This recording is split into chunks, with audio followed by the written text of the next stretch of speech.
Rocks in His Head by Carol Otis Hurst. Illustrated by James Stevenson. Genre: a biography is the story of a real person's life written by another person. As you read, think about how this author is connected to the person she wrote about. Question of the week: why is it valuable to have unique interests?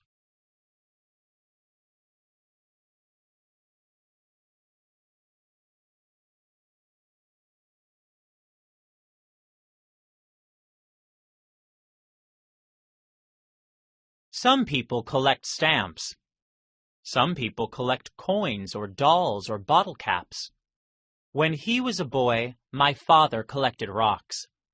When he wasn't doing chores at home or learning at school, he'd walk along stone walls and around old quarries looking for rocks. People said he had rocks in his pockets and rocks in his head. He didn't mind. It was usually true. When people asked what he wanted to be when he grew up, he'd say, "Something to do with rocks, I think." "There's no money in rocks," someone said. "Probably not," said my father. When he grew up, my father decided to open a gas station. People called them filling stations then. My grandfather helped him build one on Armory Street in Springfield, Massachusetts. They called the station the Antler Filling Station. My father carefully painted the name right over the doorway. Inside the filling station was a desk with a cash drawer, which my father usually forgot to lock, and a table for his chess set.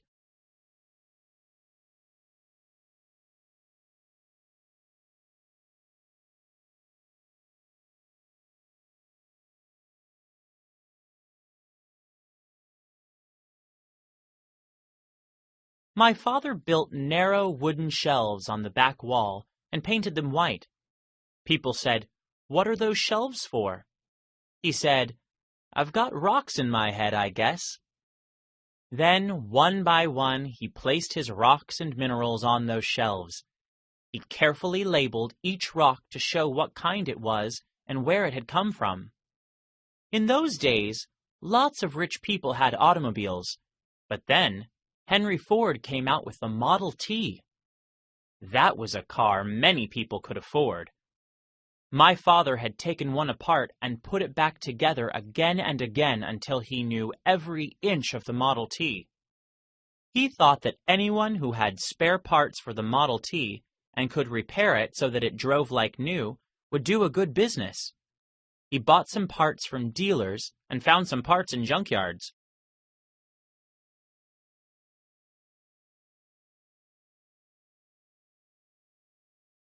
The pile of Model T parts sat just to the left of the lift. Soon that pile of parts was bigger than the filling station. People said, "If you think people are going to buy that junk, you've got rocks in your head." "Maybe I have," he said. "Maybe I have." But people did come to buy that junk.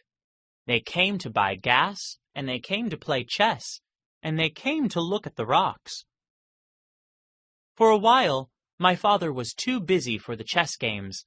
He was pumping gas, changing tires, and fixing Model Ts.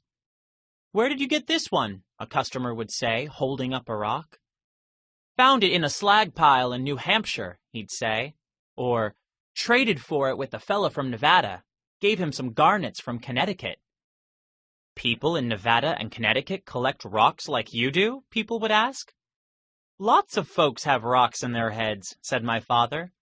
He'd dig into his pockets and take out a rock. "Take a look at this one." Then the stock market fell. At first, people didn't think it would matter much to my father. After all, he had no money in the stock market.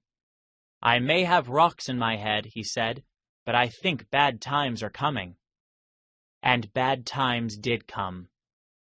People couldn't afford to buy new cars or fix their old ones.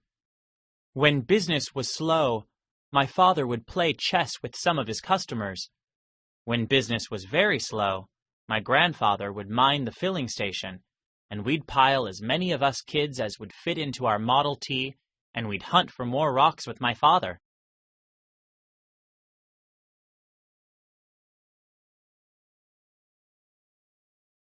He had to build more shelves for the rocks up the west wall of the station.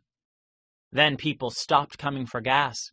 They stopped coming to play chess, and they even stopped coming to look at the rocks and minerals.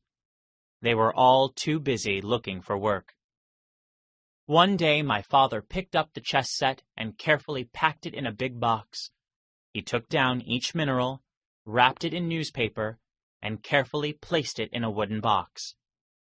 When his friends came with a truck to help us move, they said, "Watch out for those wooden boxes. He's got rocks in his boxes now." "Yes, sir," said my father. "That's just what I got in there. Take a look at this one."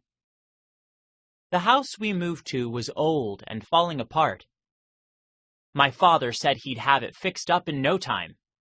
But before he started in on the repairs, we had to take those rocks up to the attic, where he'd already built tiny little wooden shelves. My father did fix up the old house, and after he finished each repair, he went up to the attic with his rocks. He spent a lot of time reading about rocks, too.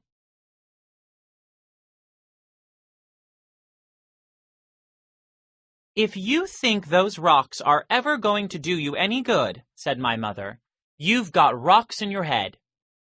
"Maybe I have," said my father. "Maybe I have." He reached into his pocket. "Take a look at this one." My father spent a lot of time looking for any job he could find. Most jobs lasted only a day or two. On rainy days when my father could find no other work, he'd take the bus to the Science Museum. They had a whole room full of glass cases containing many rocks. Sometimes he'd spend the whole day in that room.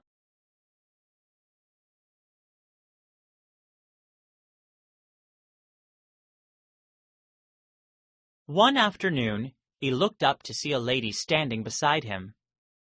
"I've seen you here before," she said. "I come here a lot," he said. "I guess I've got rocks in my head." "Tell me what you're looking for," she said. "I'm looking for rocks that are better than mine," he said. "How many did you find?" she asked. 10, he said. The lady looked around at the hundreds of rocks in all those glass cases. "Only 10? Maybe 11, he said. He smiled. She did too.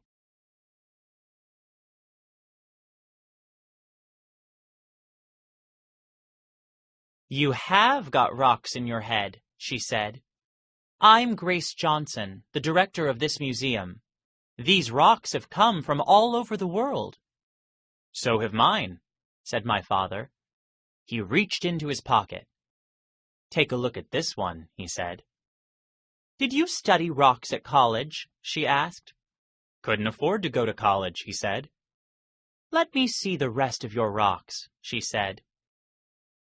Mrs. Johnson got out her big Packard touring car and my father got in.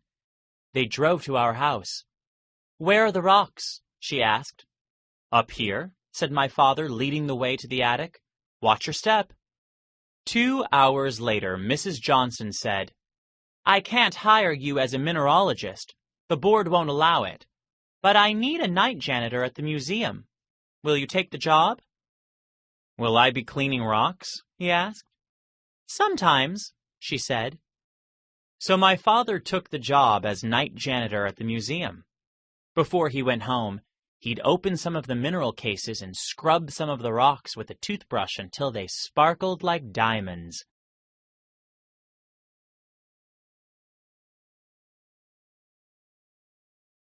Mrs. Johnson came in early for work one morning and saw him carefully writing a new label for one of the rocks.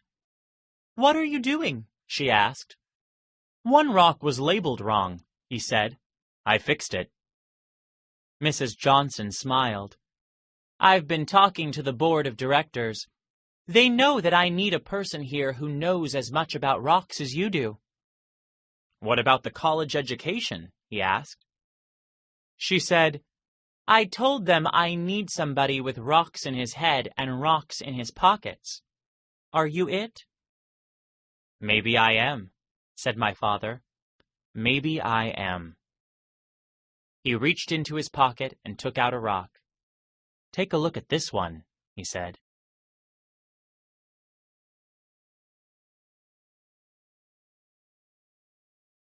Talent with a twist of the tongue.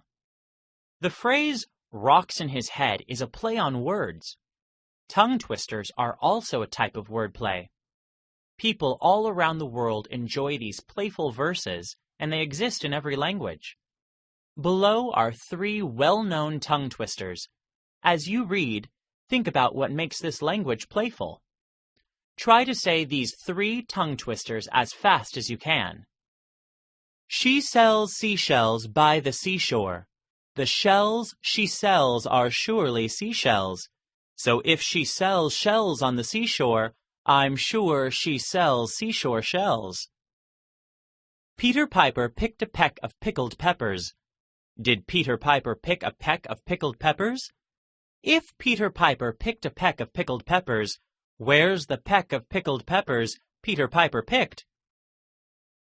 How much wood would a woodchuck chuck if a woodchuck could chuck wood? He would as much as he could, and chuck as much wood as a woodchuck would if a woodchuck could chuck wood.